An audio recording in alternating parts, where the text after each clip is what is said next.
মাত্র 2 সপ্তাহে 900-র বেশি ভূকম্পনে কেঁপে উঠেছে জাপান। এই লাগাতার কম্পন নিয়ে উদ্বেগে বিজ্ঞানী মহল। বিশেষজ্ঞদের আশঙ্কা এটি হতে পারে একটি সম্ভাব্য মেগাকুয়েকের পূর্বাভাসটা ভয়াবহ ধ্বংস ডেকে আনতে পারে।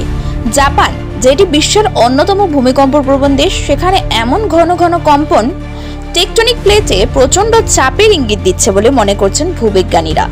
প্রশ্ন উঠছে, পরবর্তী ধাক্কার জন্য কতটা প্রস্তুত জাপান? জনগণের মধ্যে উদ্বেগ বাড়ছে। সরকার ও বিপর্যয় মোকাবিলা সংস্থাগুলি পরিস্থিতির ওপর নজর রাখছে।